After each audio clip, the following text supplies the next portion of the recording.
বাবা বইলা ডাকবে না। আপনাদের এলাকায় পীরের মানুষ বাবা বলায়, আর আমাদের দেশে পীরেরা মুরিদে গো বাবা ডাকে। বাবা আমরা পীরের বাবা ডাকি না, আমাদের পীর আদর কইরা আমাদের বাবা বাবা কইয়া ডাকে। সর্বনাশ ফজলুল করিমের যারা দেখছেন আমার বাপসা সারা, আপনারা জানেন বাবা কানতে কানতে জীবনটা বাজান শেষ করিয়া দেছে। বাবা তার বাবার নাম ছিল সৈয়দ ইসহাক মাওলানা। আমার নিজের জেলা বরগুনায় একবার গেছিল বয়ান করার জন্য, মাহফিল করার জন্য। আল্লাহু আকবার, মাহফিল করতে যাইয়া এলাকার এক লোক বলে, হুজুর ওই যে কবরটা দেখেন, ওই কবরটা একটু আপনার জিয়ারত করতে যাওয়া লাগবে। সরমনায় ইসহাক মাওলানা উজানির কারীর প্রধান খলিফা, তারে বলতেছে বাবা কবরটা একটু জিয়ারত করাতে যাওয়া লাগবে।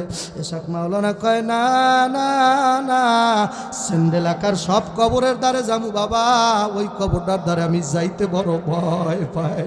এলাকার লোকেরা বলে, হুজুর ওই এলাকায় আল্লাহ ওই কবরটার পোলা পান, এই এলাকায় প্রভাবশালী ওর বাবার কবর, হুজুর আপনি না গেলে আগামী বছর মাহফিল হইতে দেবে না। ইসহাক মাওলানা পিরাপিরি কারণে কবরটার দ্বারে যাইয়া যখন নাকি আল্লাহর ওলি চোখ বন্ধ করিয়া দাঁড়াইল, চোখটা বন্ধ করিয়া কবরটার দিকে একবার তাকাইয়া ইসহাক রহমাতুল্লাহ একটা চিৎকার মারিয়া টাস করে ভরিয়া গেছে। ডাক দিয়া বলে, এলাকার মানুষেরা রে, কার কবরের দ্বারে আনছো? আমি আর কবরে চাইয়া দেখলাম সাপে ভরিয়া গেছে। ইসহাক মাওলানা কয়, বাবারা কবরটা সাপে ভরিয়া গেছে, একটা জায়গা ফাঁকে নাই। এ কবরের আযাব বিশ্বাস করো মুসলমানের বেটা, এ কবরের আযাব বিশ্বাস। ওই কবরের মধ্যে এক না দুই না ৯৯টা সাপ। এক একটা সাপের বিবরণ কিতাবের মধ্যে লাগছে। ওই ৯৯টা সাপের কোনো একটা সাপে যদি কোনো মানুষের কোনো জায়গায় একবার কামড় দিয়ে বসে বাবা, ৪০,০০০ বছর পর্যন্ত বিষ শরীরের মধ্যে বাবা বিদ্যমান থাকবে। এ বেনামাজি, এ দাড়ি কামাইনা, এ বেপরদাশীল মহিলারা কেমনে সহ্য করবা কবরে আযাব?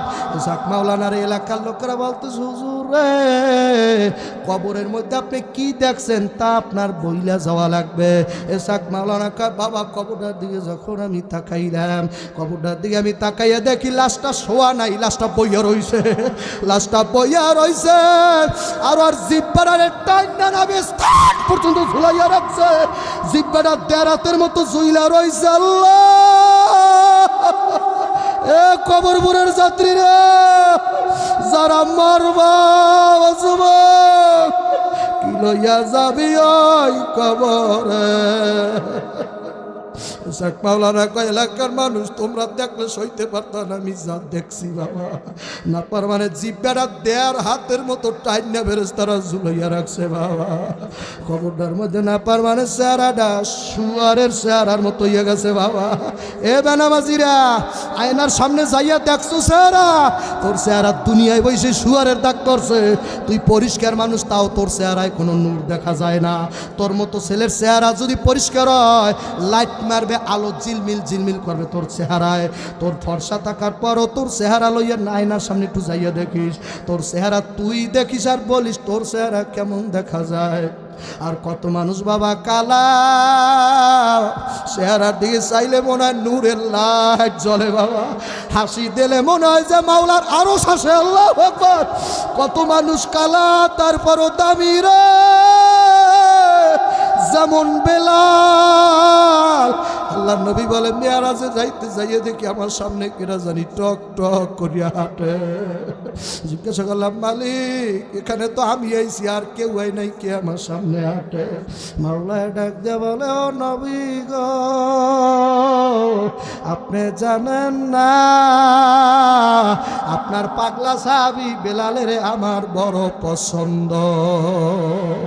আপনি জানেন না বেলালের আপনার রাহাবার হিসাবে পথ দেখাবার জন্য সামনে ফিট করিয়া দিয়েছি। আল্লাহ নবী যখন মেয়ারাজের রাইতের মেয়ারাজ শেষ করলো, বাড়িতে যখন মদিনাতে মসজিদে নববীতে যখন ফিরে আসলো, আইসা দেখে বেলাল মসজিদে নববীতে ঘুমায়। যাইয়া ধাক্কা দিয়ে জিজ্ঞাসা করে, বেলাল রে গতকাল তুমি কেমনে আসমানে গেছালা? যে আসমানে আমি যারা কেউ যাইতে পারে না, কোন নবী মেরাজ করতে পারে নাই। আল্লাহু আকবার কন্যা, কোন নবীর সাহস নাই, কোন নবীর ক্ষমতায় নাই আমার মাওলার ডান পাশে বসা বাবা। আমার আপনার নবী মুহাম্মদুর রাসূলুল্লাহ সাল্লাল্লাহু আলাইহি ওয়াসাল্লাম ডাক দিয়ে বলে, উম্মতেরা আমি শুধু মেয়ারাজে যাই নাই, খোদার ডান পাশে চেয়ারটা আমি বসালাম। আমি ডান পাশে বসাছিলাম, এইভাবে ডাইরেক্ট দেখা দেখি কইরা খোদার লাগে কথা বইলা আইসালাম। ঈসা পারে নাই, মুসা পারে নাই, আদম প্রথম নবী হইয়া পারে নাই, বাজার নূহ আলাইহিস সালাম পারে নাই, আল্লাহ কোনো মানুষ পারে নাই। মুসা সালাকি কইরা রাগের চোটে গুসার চোটে একবার বলছিল, রব্বি আরনি উনজুরু ইলা, আল্লাহ আমি তোমার একটু দেখতে চাই। আমার মাওলা ওহার উল্টা আয়াত নাজিল করছে, লাং তারানি, কোশ্চিন কালেও দেখতে পারবি না। আল্লাহু আকবার। আরে মুসা দেখতে পারবি না। মুসা নবী আলাইহিস সালাম ডাকতে বলে, মাবুদুরে মরিয়ার পাশি দেখাই লাগবে, তোমারে একবার দেখতে চাই। এ যারা মাইয়ার পাগল তারা মাইয়ার দেখার জন্য পাগল, আর যারা খোদার পাগল তারা খোদার দেখার জন্য পাগল। মুসা ডাক দেখার সহ্য হয় না রে, দেখা না দিলে জানে বাঁচবো না। ও খোদা দেখা দে, পর্দা উঠা না। আল্লাহু আকবার। পর্দা উঠাই একবার দেখা দে না। আমার মাওলাকে যেহেতু হাউস তোল লইছে, দেখবার না কি লাগবে। মুসা ওই পাহাড়ের দিকে তাকা, আমি এক জাররা পরিমাণ নূর ছাড়তেছি বাবা। ঘটনা আপনারা জানেন, আমি আবার স্মরণ করে দিলাম বাবা। যখন এক জাররা পরিমাণ নূর আমার মাওলা পাহাড়টার উপরে যখন নাকি টাস করিয়া সারিয়া দিল বাবা, নূরটা পাহাড়ে পড়ার সাথে সাথে অত বড় পাটা টাস করে ফুটে গেছে বাবা, জায়গায় ফুল হইয়া গেল। মুসা একটা চিৎকার মারছে, বেহুশ হইয়া গেছে, মুসার খবর নাই। আল্লাহ খোদারে দেখতে চাও রে যুবক, যেই মাইয়ার জন্য পাগল হইছে ওই মাইয়ার যে বানাইছে সে কত না সুন্দর বাবা। যারা একবার আল্লাহরে দেখছে বাবা, ও যুবক হইলে কি হইবে, কোনো নেশা থাকতে পারে না।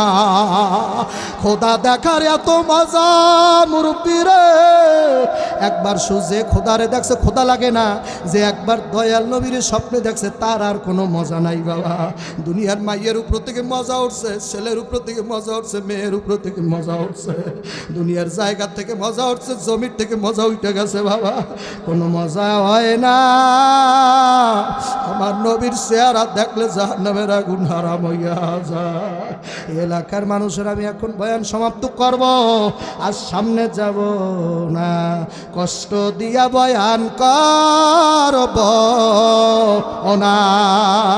দেশের বান্দা দেশে যাব, বই দেশ ভালো লাগে না, এই দেশেতে তোমার আমার কাউরো বাড়ি না। ও মুসাফের বান্দগাটুরি বহু দূরে ঠিকানা, আসবে জানা কালবে জানা কবর আখের ঠিকানা। যুবক কত মানুষ বাবা বর্ষাকালে আমরা শুনি নাসিরনগর ব্রাহ্মণবাড়িয়া কত জায়গায় লঞ্চ ডুবে বাবা মানুষ মারা যায়, কত জায়গায় নবীনগরের কথা শুনি বাবা সন্তান সহ মা জনম দুখুনি মারা গেছে। আল্লাহ লাশ বাজান পাইছে, সন্তানেরও লাশ পাইছে, ওই মহিলারও লাশ বাবা 2 দিন পর পাওয়া গেছে বাবা।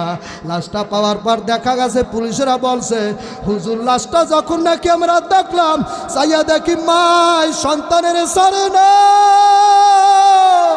বাচ্চাটারে ধইরা রইছে বাবা। এই নদীর মধ্যে বাবা তুই কোথায় যাবি বাবা? মা মা মাগো, ওই মায়ের মতো দরদি কেউ নাই যুবক। স্বার্থ ছাড়া যদি কেউ ভালোবাসে তার নাম হইল মা।